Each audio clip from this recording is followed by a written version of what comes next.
Then yun, tas dumating yung time na nagbabasking ako sa ilalim ng Shaw Boulevard.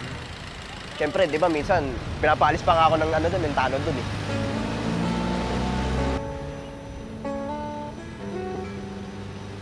Di ba, kailangan mo ng ano eh, pansamantalang ano eh, sasalo sa'yo sa problema.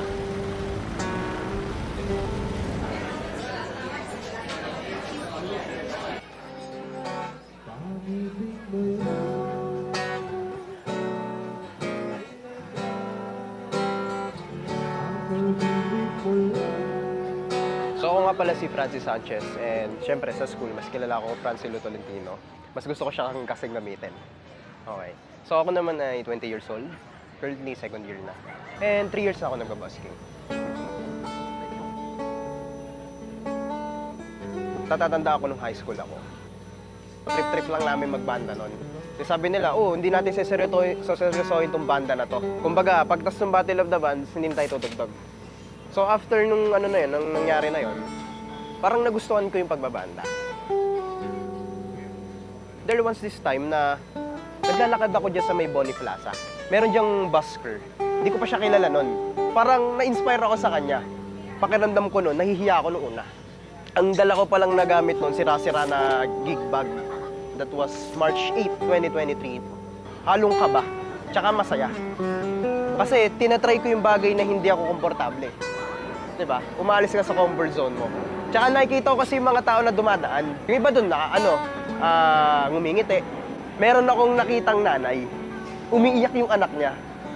Tapos, nung nakita niya ako kumakanta, alam mo yung napatigil siya na, pag ganun siya.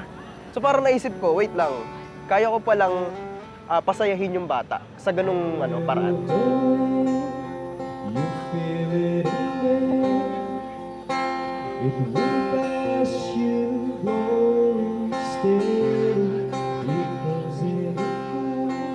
Nagbabasking ako sa ilalim ng Shaw Boulevard. Yung sa may tulay. Naalala ko nun.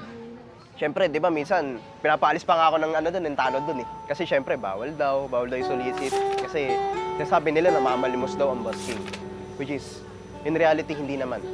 Kasi, you exchange your talent eh. Kasi nagpapakita ka ng ng entertainment sa tao. Sa sitwasyon ko kasi ngayon as a whole, siyempre ako kasi, since student, hati yung oras ko ng pagbabusking at saka yung pag-aaral.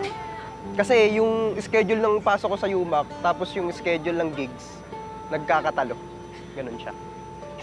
Ang routine ko kinabukasan is, maliligo lang ako, tapos magbubook ako ng Move It. So kung alam ko naman malapit lang sa akin, why not hindi na lang ako mag-commute? Kapag magko-commute ka naman, medyo mahirap. Kasi syempre, ang laki ng bag ko. May lamang mic. May mic stand. Yung mic stand ko, bakal, ang sakit sa likod. Tapos may dala pa akong amplifier, di ba? Which is, yun talaga yung nagpapahirap sa akin. Pero, may mga kaibigan ako na sinasabi nila na okay naman daw yung ginagawa ko. So kumbaga parang iyon yung pinang-counter ko sa takot or dun sa kaba na ituloy ko lang yung gusto kong gawin. Ayun. Hindi man ako yung pinakamagaling na busker na narinig nila. Basta nakikita ko yung genuine na ngiti nila. At yung, syempre minsan di ba may pumapalakpak. Minsan, may lalapit sa akin, sabihin nila, uy, ang ganda ng boses mo. Kahit sa perspective ko, hindi ako nagagandaan sa boses ko eh. Gusto ko maramdaman na masaya sila. At saka, approachable ako. So, kumbaga, yung busking, ayun, hinahanap-hanap siya ng katawan ko. Kasi, ko siya relieve ko siya na stress. Sa ngayon, gusto ko munang tapusin yung college para mas mapokusan ko yung music talaga. Ayun lang naman for now. And syempre, gusto ko rin makapag-release ng music sa sa Spotify o sa Apple Music someday. Kung i-ready ko yung sarili ko sa music industry is makikita nila kung sino yung dating nandun lang sa kalye, tumutugtog na ito na, nandito na ako sa stage na to. Sa mga natatakot magsimula is huwag kayo matakot. Kasi unang-una masaya mag-busking. Lalo na pag nakikita mo yung mga tao na naku-curious sa ginagawa mo. Mahirap kumuha ng suporta. Lalo na syempre, hindi naman tayo sinusuportahan ng government pagdating sa arts. Minamaliit ang arts sa Pilipinas eh. 'Di ba? So kumbaga, yung parang naisip namin na mahirap talaga. Pero ganun talaga, bawal sumuko.